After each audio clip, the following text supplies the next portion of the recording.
आए हैं।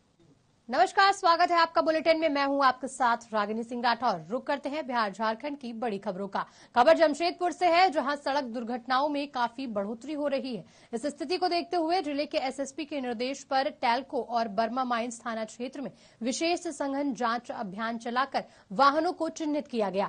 जो कि सड़क किनारे खड़े हैं, उन्हें फाइन से संबंधित स्टीकर चिपकाए गए। जानकारी देते हुए जिले के एसएसपी प्रभात कुमार ने बताया कि आए दिन शिकायत मिल रही थी कि सड़क किनारे बड़े वाहनों को खड़ा कर देने से आम लोगों को परेशानी हो रही है। प्रशासन के द्वारा क्षेत्र में जितनी भी जगह रोड पे गाड़ियां खड़ी है, उस पे आज फाइन काटा गया है। टाटा पावर और नेटवर्कों की जितनी भी गाड़ियां हैं जो ड्रग्स लेके जाती है, वो हमेशा इस रोड पे खड़ा रहती है और आने जाने वाले लोगों को दिक्कत होता है। बड़ी व्याख्या नहीं जा पाती है, बच्चे लोग इस क्षेत्र से गुजरते हैं, महिलाएं गुजरती हैं।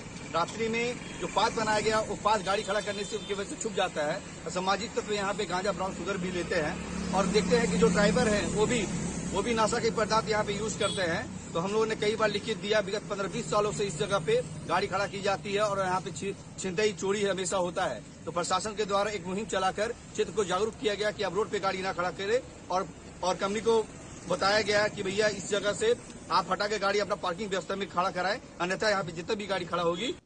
खबर जमशेदपुर से है, जहां भाजपा के व्यवसायिक प्रकोष्ठ के संयोजक नीरज सिंह ने चलित वैन को अपने कार्यालय से झंडा दिखाकर रवाना किया। इस वैन के माध्यम से जिन लोगों का आधार कार्ड, वोटर आईडी कार्ड नहीं बना है या पेंशन, राशन कार्ड जैसी सुविधाएं से वंचित है, उन लोगों को फॉर्म भरवाकर जल्द से जल्द इस सुविधा से लाभ मिलेगा। जानकारी देते हुए संयोजक नीरज सिंह ने कहा कि भारतीय जनता पार्टी अपने कर्तव्य को निर्वहन कर रही है। इसे लेकर पार्टी केंद्रीय नेतृत्व के आह्वान पर हर कार्य कर रही है। साथ ही उन्होंने कहा कि इस कार्य में जिले के सांसद विद्युत वरण महतो का भी महत्वपूर्ण योगदान है। भारतीय जनता पार्टी के समर्पित कार्यकर्ता है और हमारे देश के यशस्वी प्रधानमंत्री और भारतवर्ष के बीजेपी के राष्ट्रीय अध्यक्ष श्रीमान जेपी नड्डा जी का एक ही सपना है कि अंत्योदय तक पहुंचना है। गरीबों तक जहां तक सरकार नहीं पहुंच पाती, वहां तक हम लोग भाजपा कार्यकर्ता के द्वारा उनके पास पहुंचना है। आज माननीय जमशेदपुर के लोकप्रिय सांसद जो दिन रात एक करके जमशेदपुर के लिए सांसद में प्रश्न उठाते हैं और समस्याओं का समाधान करते हैं, आज उनके कर कमलों द्वारा इस वैन का उद्घाटन हो रहा है। तो आप समझ सकते हैं कि कितना ये वैन कारगर साबित होगा। ऐसे में जो सपना हमारे प्रधानमंत्री जी का जो उन्होंने देखा, लगातार बढ़ रहे नशे के मामले को देखते हुए जिला पुलिस लगातार नशा मुक्ति अभियान चला रही है। जमशेदपुर से मामला सामने आ रहा है, जहां बिरसा नगर थाना क्षेत्र के नेतृत्व में छापेमारी अभियान चलाया गया, जिसमें दर्जनों अवैध शराब भट्टियों को तोड़ते हुए करीब 150 जावा महुआ वाले ड्रम को भी बरामद किया गया, ताकि न तो भविष्य में इस तरह का अवैध देशी शराब का उत्पादन किया जा सके और न ही शहर के कई क्षेत्रों में इसको बिक्री हेतु सप्लाई किया जा सके। खबर जमशेदपुर से आ रही है, जहां राज्य के विभिन्न जिलों में छात्र छात्राओं को 2021 और 2022 सत्र की छात्रवृत्ति की राशि उपलब्ध हो गई है, परंतु रंभा कॉलेज में 2022 सत्र के एसटी छात्र छात्राओं को अब तक छात्रवृत्ति राशि उपलब्ध नहीं हो पाई। थक हार कर परेशान होकर सभी छात्र छात्राएं उपायुक्त कार्यालय पहुंचे और अपनी समस्याओं से उपायुक्त को अवगत कराया और एक ज्ञापन सौंपा। छात्र छात्राओं के साथ उपायुक्त कार्यालय पहुंचे भाजपा एसटी मोर्चा के विमल बैठा ने कहा कि इन छात्र छात्राओं को छात्रवृत्ति राशि न मिलना राज्य सरकार की विफलता को दर्शाता है। उन्होंने कहा कि उपायुक्त से मुलाकात कर इस समस्या से अवगत कराया गया है। इसके बाद भी अगर कल्याण विभाग द्वारा इनको राशि उपलब्ध नहीं कराई गई तो सड़क से लेकर सदन तक आंदोलन किया जाएगा। ये बीएड के छात्रों का मामला है। छात्र छात्राएं यहाँ पर मौजूद हैं और रंभा कॉलेज जो है जहाँ पे बीएड पढ़ाई होती है, वहाँ के छात्र आज मजबूर होकर उपायुक्त महोदय के कार्यालय आए हैं और ज्ञापन दे रहे हैं। इनका कहना है कि 2021 और से लेकर 22 तक इस वर्ष में जो इनको छात्रवृत्ति मिलना चाहिए था, ये छात्रवृत्ति नहीं मिला और लगातार ये प्रयास कर रहे थे कि ये कंप्लेन भी किए कल्याण विभाग पर, लगातार कॉलेज जा रहे हैं मगर इनको कोई सूचना नहीं उपलब्ध हो पा रही है। मजबूरन आज उपायुक्त को ज्ञापन दिया जा रहा है कि सभी को छात्रवृत्ति मिल गया, हमको क्यों नहीं मिला, जबकि ये अनुसूचित जनजाति से आते हैं और एसटी भाई बहनों को आज इस तरह से उनके साथ में अन्याय हो रहा है। ये देखने और सोचने का विषय है। झारखंड जब अलग हुआ, यहाँ के जो छात्र छात्राएं थे, झारखंड में जो विकास करने की बात थी, आज भी झारखंड में झारखंड पार्टी होते हुए भी आज हमारे झारखंड के छात्र लगातार चोरों के हौसले बुलंद होते नजर आ रहे। कुछ ऐसा ही मामला जमुई से आ रहा है, जहां बदमाशों ने एक रिटायर्ड रेलकर्मी से 90,000 रुपए से भरा थैला छीन लिया और मौके से फरार हो गए। थैला छीनने के दौरान रेलकर्मी भी बाइक के साथ करीब 50 फीट तक घसीटता चला गया। इधर पीड़ित द्वारा शोर मचाने पर जब तक स्थानीय लोग जमा होते कि तब तक बदमाश बाइक मौके स्थल पर छोड़कर रुपए से भरा थैला लेकर फरार हो गया। जिसके बाद घटना की जानकारी पुलिस को दी गई। घटनास्थल पर पुलिस पहुंचकर बदमाशों के बाइक को जब्त किया और बुजुर्ग व्यक्ति को इलाज के लिए अस्पताल भेजा। वहीं झाझा थाना अध्यक्ष राजेश शरण ने बताया कि पीड़ित द्वारा दिए गए आवेदन के आधार पर मामले की जांच की जा रही है। दोनों बोलर आ गए थे, झलवा हाथवाम से बोलर बतिया, उसके बाद वो झलवा पकड़ने छीनने की कोशिश किया। हम झोला छोड़े नहीं, मैंने घिंचते वहाँ चल गया। जब ये जो है ना उसको पकड़ने के लिए दौड़ा तब वो गाड़ी छोड़ करके भाग गया। झोला लेके भाग गया क्या? झोला लेके भाग गया। मतलब आप उस दौरान में पैसा बचाने की कोशिश कर रहे थे, आपको घसीटते लेके चला गया था? झोला वो छीन लिया ना, तब जो है दौड़ा। क्या वो चेहरा वगैरह ढका हुआ था क्या? कितने उम्र के लमसम में होगा वो दोनों? ज्यादा उम्र के ना है, फिर भी 40-50 के होगा। 2 लोग ही थे। हाँ। प्रशासन की लगातार कोशिशों के बाद भी सड़क हादसे थमने का नाम नहीं ले रहे। बता दें, जमुई से देवघर जा रहे मजदूरों से भरा एक तेज रफ्तार पिकअप वाहन पलट गया, जहां इस घटना में 10 मजदूर घायल हो गए। स्थानीय लोगों की मदद से सभी मजदूरों को अस्पताल में भर्ती कराया गया, जहां 4 मजदूरों की हालत गंभीर होने के लिए सदर अस्पताल उन्हें रेफर कर दिया है। बाकियों का इलाज अभी जारी है। 2 दिवसीय दौरे पर बिहार सरकार के अल्पसंख्यक कल्याण मंत्री मोहम्मद जमा खान किशनगंज पहुंचे, जहां उन्होंने स्थानीय सर्किट हाउस में पत्रकार वार्ता कर भाजपा पर गंभीर आरोप लगाया। उन्होंने आरोप लगाते हुए AIMIM पर भी जमकर निशाना साधा। साथ ही उन्होंने बिहार के मुख्यमंत्री नीतीश कुमार को आने वाले 2024 के चुनावों में प्रधानमंत्री पद के लिए सबसे योग्य बताया। उन्होंने बीजेपी पर देश को बर्बाद करने का आरोप लगाते हुए कहा कि बीजेपी पार्टी नहीं है, बल्कि चंद लोग पार्टी को चला रहे हैं। वहीं श्री खान ने कहा कि किशनगंज जिले में अल्पसंख्यकों के लिए चलाई जा रही योजनाओं की जानकारी देते हुए बिहार का बेहतर विकास करने का दावा किया। धार्मिक ग्रंथ में हर में भाईचारा मोहब्बत की बात कही गई है। मैं बराबर करता हूँ कि एक बार रोजा नमाज आप नहीं करोगे तो मालिक माफ कर देगा, पूजा पाठ नहीं करोगे एक बार मालिक माफ कर देगा, मगर भाईचारा पास पड़ोस से नाराजगी हो जाएगी, भाईचारा बिगड़ जाएगा, उसी भी समाज का होगा। अगर वो बिगड़ जाएगा तो खुदा अल्लाह आपको माफ नहीं करेगा। इसलिए मैं कहना चाहता हूँ किशनगंज से, मैं कहना चाहता हूँ, मैं प्रभारी भी हूँ, यहाँ के लोगों से, आवाम से कहना चाहता हूँ, किसी के चक्कर में नहीं पड़ना है। जो नेता नीतीश कुमार जी ने काम किया है, काम के साथ साथ जो भाईचारा मोहब्बत और सौहार्द बनाकर रखने का काम किया है, इस पर आप नजर रखें। कोई बाहरी आता है, बाहरी आने वाले लोग आते रहते हैं। कुछ लोग ऐसे हैं जो बाहर स्टेट से आते हैं, आग लगाना चाहते हैं, वो हम लोग आग यहाँ नहीं लगने देंगे, उनका नहीं चलने देंगे। यहाँ सिर्फ नीतीश कुमार जी महागठबंधन चुनाव लड़ेगा। कुछ लोग ऐसे हैं, उन भाइयों को मैं समझा भी रहा हूँ, आप चक्कर में मत पड़िए, वो सिर्फ बर्बाद करना चाहते हैं। कुछ भी यहाँ होता है तो आज नीतीश कुमार जी महागठबंधन परिवार देखता है, वो लोग आते भी नहीं है। जहाँ से आते हैं वहां उनसे कोई लेना देना नहीं है, वहां चुनाव नहीं लड़ाते हैं, आकर हमारे लड़ाकर जो है आपसी भाईचारा का नुकसान करना चाहते हैं। किशनगंज से बेहद हैरान करने वाला मामला सामने आया, जहां तांत्रिक पर अंधे विश्वास के चलते परिवार वालों ने मिलकर अपने बुजुर्ग पिता को जिंदा जलाकर मार दिया। बता दें कि SDPO ने बताया कि घटना की जानकारी मिलते ही थाना अध्यक्ष को सूचित किया गया और जांच के आदेश दिए गए। वहीं अब जांच के बाद ही पूरा मामला सामने आएगा कि आखिर ऐसी क्या बात थी जो बाप को जिंदा जला दिया गया। कल मुझे एक जानकारी प्राप्त हुई थी कि बनगांव पंचायत में कोई दुलाली गांव है, जिसमें एक वृद्ध व्यक्ति को जलाकर मारने की सूचना है। उस संबंध में मैंने तुरंत वहां के SHO को खबर किया है। अभी मैं नहीं, इस संबंध में विस्तृत अभी जानकारी नहीं है। अभी घटनास्थल पर जाकर मैं पूरी जानकारी प्राप्त करूंगा, तभी कोई मतलब बिंदु पर पहुंच पाऊंगा। अभी तो जांच चल। पिछले दिनों भाजपा के नेता राजेंद्र साहू की अज्ञात अपराधियों द्वारा गोली मारकर हत्या की गई थी। उसके बाद झारखंड के पूर्व मुख्यमंत्री रघुवर दास बीते दिन राजेंद्र साहू के घर पहुंचकर परिजनों को तसल्ली दी। साथ ही पूर्व मुख्यमंत्री रघुवर दास झारखंड की सरकार के मुखिया हेमंत सोरेन पर जमकर निशाना साधते हुए नजर आए। उन्होंने कहा कि आए दिन नेता, वकील और पत्रकारों की हत्या की जा रही है। झारखंड कानून का राज नहीं बल्कि माफिया सरकार को चला रही है। यही कारण है हत्या, बलात्कार जैसी घटनाएं हो रही हैं। अपराधी ही वसूली ही नहीं कर रहे बल्कि ब्लॉक ऑफिस से लेकर CM ऑफिस तक उगाही कर रहे हैं। झारखंड में हो रही घटना काफी चिंतनीय है। आमजन अपने राज्य में असुरक्षित महसूस कर रहा है। कि राज्य की जनता की सुरक्षा की जिम्मेदारी किस पर है। कोई दिन ऐसा नहीं जहां हत्या, राजधानी, डकैती, छिनतई, चोरी, बच्ची का बलात्कार, महिला का बलात्कार, कोई ऐसा दिन जहां हम समाचार पत्र और मीडिया में नहीं पढ़ते हैं। तो आज राज्य की जनता पूछ रही है कि इस लोग झारखंड के लोगों की चिंता आपको है कि नहीं, कि सिर्फ अवैध धंधा, पत्थर, कोयला, चोयला की चिंता है और अपनी सत्ता की चिंता है। आज इन 4 साल लगभग होने जा रही सरकार को, इस सरकार में सिर्फ अपराधी गिरोह ही वसूली नहीं कर रहे हैं, ब्लॉक ऑफिस से सीएम तक अफसर लोग भी उगाही कर रहे हैं, कमीशन ले रहे हैं।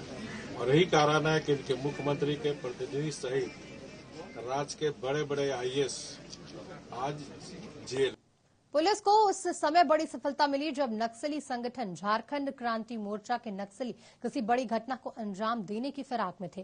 लातेहार एसपी अंजनी अंजन को मिली गुप्त सूचना के आधार पर पुलिस की टीम गठित की गई, जिसमें सीआरपीएफ 214 बटालियन बेंदी जंगल में सर्च अभियान चलाया गया। झारखंड क्रांति मोर्चा के 2 नक्सलियों को गिरफ्तार किया गया अभियान चलाकर। वहीं सीआरपीएफ के कमांडेंट केडी जोशी ने बताया कि पुलिस को गुप्त सूचना मिली, जिसके बाद पुलिस ने सर्च अभियान चलाकर 2 नक्सलियों को पकड़ा, बल्कि उनके पास से हथियार और कारतूस भी बरामद किए गए।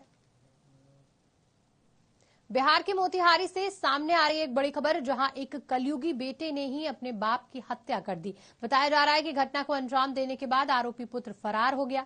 बेटे ने धारदार हथियार से अपने पिता के सिर से लेकर कंधे तक अनगिनत वार किए, जिस कारण मौके पर ही पिता की मौत हो गई। घटना की जानकारी मिलने के बाद पुलिस मौके पर पहुंची और घटना की जांच शुरू कर दी। साथ ही पुलिस आरोपी पुत्र की गिरफ्तारी के लिए छापेमारी कर रही है और अनुमान लगाया जा रहा है कि रुपए की खातिर अपने पिता की हत्या कर दी है। अब कारण जो है कि अभी जो हम पता करते हैं, अभी तो हम पटना से आए हैं तुरंत, ठीक है, तो हम पता करके आपको रिपोर्ट यही हुआ है कि तेज हथियार से जो है उनका कत्ल हुआ है।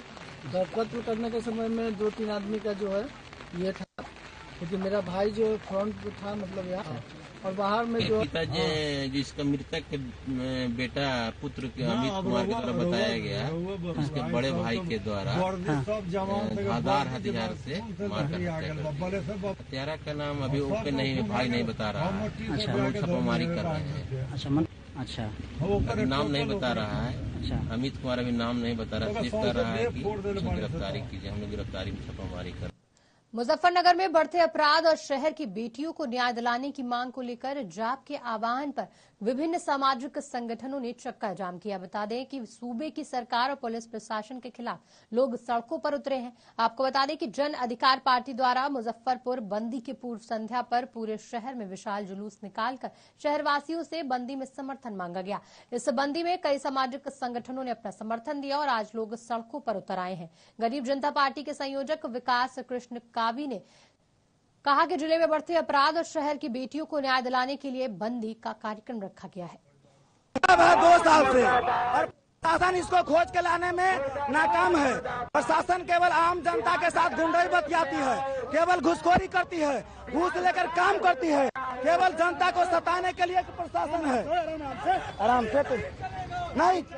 और इसके खिलाफ आज का बंदी है कि प्रशासन को खुशी जो गायब है, एसी सिंह गायब है, ऐसे दर्जनों बच्चियां जो गायब है। आज मुरौल में सामूहिक बलात्कार करके मुरौल पुल के नीचे एक बच्ची को फेंक दिया गया है, लेकिन अभी तक सुबेरे से लाश पड़ा हुआ है, कोई पुलिस प्रशासन उसको देखने नहीं गया है। अब समझ सकते हैं कि मुजफ्फरपुर किस दौर से गुजर रहा है। इसके खिलाफ आज का बंदी बुलाया गया है और सरकार को झुकना होगा बच्चियों को खोज कर।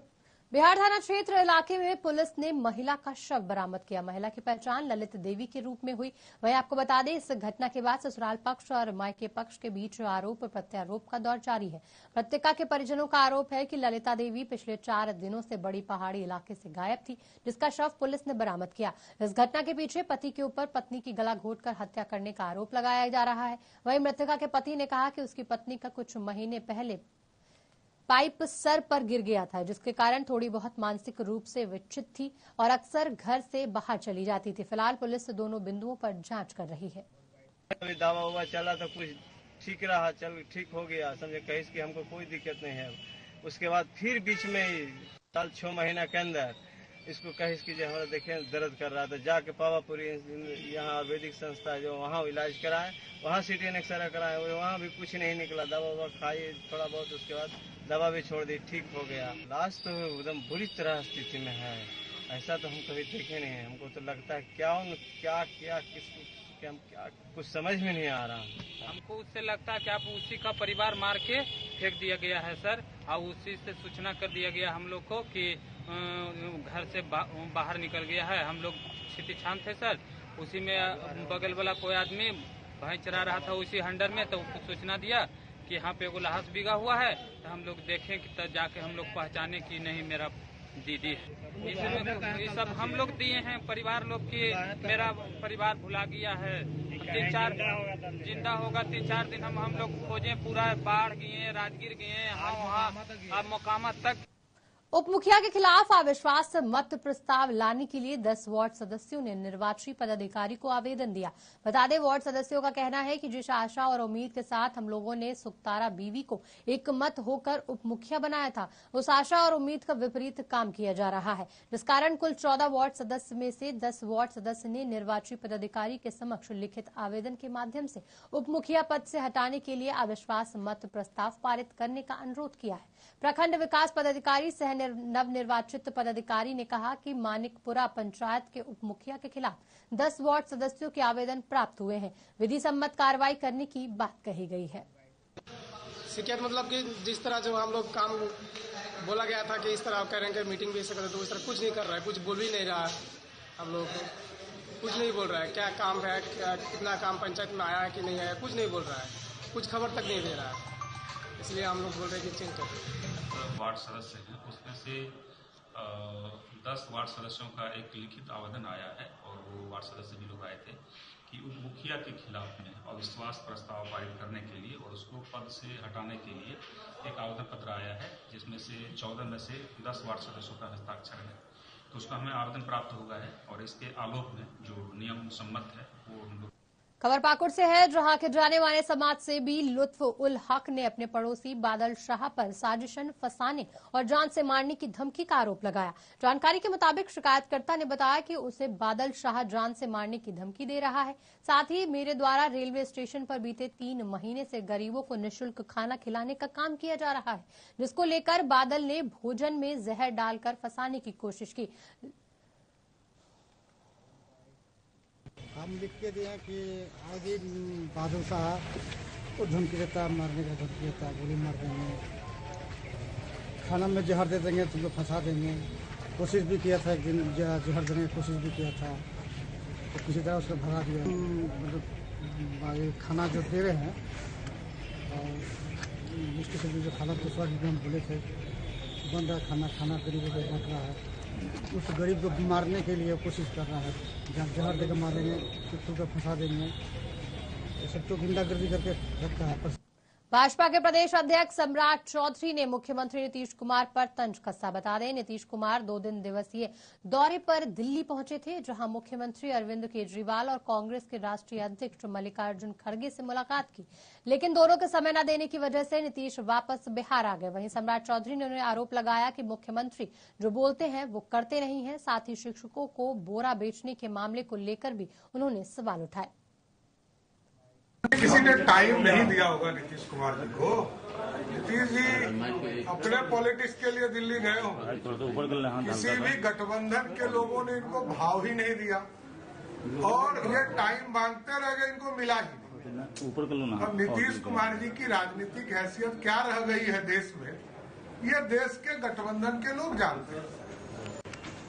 कि जिस तरह की स्थिति झलकती है, बिहार के मुख्यमंत्री क्या क्या बोल गए 15 अगस्त के अवसर पर, इनको याद भी नहीं होगा, लिख के दिया होगा। मैं बार बार कहता हूं कि बीमार है और उनको इलाज की जरूरत है। आप देखिए कि पूर्ण रूप से वो क्या क्या बोल रहे हैं। मतलब कोई भी संस्कृति नहीं है हमारे यहाँ कि हम 15 अगस्त या 26 जनवरी को कोई राजनीतिक बात करते हो, और किस तरह की बातें मुख्यमंत्री जी ने किया है, ये अत्यंत ही दुर्भाग्यपूर्ण है। देखिए शिक्षक, अब नीतीश कुमार जी के नजर में बिहारी अब बोरा ही बेचेंगे, क्योंकि नीतीश कुमार जी जो पढ़े लिखे लोग हैं, जो शिक्षक हैं, उनको अब बोरा बेचने के लिए काम पे लगा रहे हैं। ये एकदम दुर्भाग्यपूर्ण है। इस तरह का निर्णय तुरंत सरकार। पश्चिम बंगाल में पंचायत चुनाव में जीत हासिल करने वाले भाजपा प्रत्याशियों को पुलिस और तृणमूल कार्यकर्ताओं की दबंगई झेलनी पड़ रही है। लिहाजा जीते हुए कई भाजपा प्रत्याशी पूर्णिया के भाजपा कार्यालय में पिछले कई दिनों से शरण लिए हुए थे। बंगाल के मालदह से पूर्णिया पहुंचे इन प्रत्याशियों आशीत सरकार, रूपा राजवंशी और शकीला खातून का कहना है कि वे लोग भाजपा की सीट से बंगाल में पंचायत चुनाव जीते हैं। जीतने के बाद मालदह के तृणमूल कांग्रेस के कार्यकर्ता और वहां की पुलिस उन्हें परेशान कर रही है। 8 तारीख वोट हुआ है, 30 तक पंचायत वोट। 8 तारीख वोट होने के बाद 11 तारीख हमारे लोग का काउंटिंग था। तो 11 तारीख काउंटिंग में ग्राम पंचायत, पंचायत समिति, जिला परिषद में जितना बीजेपी से पास किया है, जीता हुआ है, सबका घर में तृणमूल का लोग घर जाके ताला लगा दिया है, घर घुसने नहीं दिया है। जिसका लेडीज लोग जीता है उसका जेंट्स लोग को थाना में लेके गया है। किसी का ऊपर रेप का, किसी के ऊपर गांजा का केस डाल रहा है और सबको घर जाने नहीं दिया और बोल रहा है कि आप लोग फिर से तृणमूल से वोट डालो, नहीं तो आपको छोड़ेंगे नहीं, किडनैप करेंगे। तो हम लोग उधर से भाग के कोई आसाम चला गया। हम लोग 70 आदमी करते हैं, सूडान की बात करते हैं, जहां परिवार लोग निकल के जाते हैं। और ये महिलाएं बहनें हैं मालदा से। मालदा कहाँ है? पश्चिम बंगाल। और ये वो लोग हैं जो इस बार ओल्ड मालदा पंचायत समिति में जीत के आए हैं। ये घर पे नहीं रह सकते।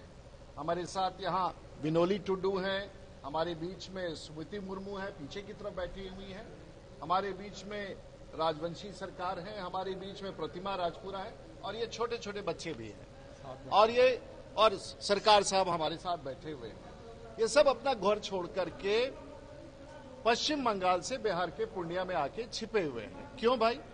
क्योंकि ये चुनाव जीत गए हैं पंचायतों का। शायद भारत में ये लोकतंत्र की बात होती है, तृणमूल की बात होती है, और वो देश में प्रधानमंत्री बनाना चाहते हैं। और जहां एक तरफ भारतीय जनता पार्टी के लोग पश्चिम बंगाल से बुला करके इनके घर पे ताला लगा दे रहा है टीएमसी, एक तरफ पॉलिटिकल पार्टी ताला लगा रहा है और दूसरी तरफ पुलिस थाने में बुला के इनको बैठाया जाता है। तो ये है पश्चिम।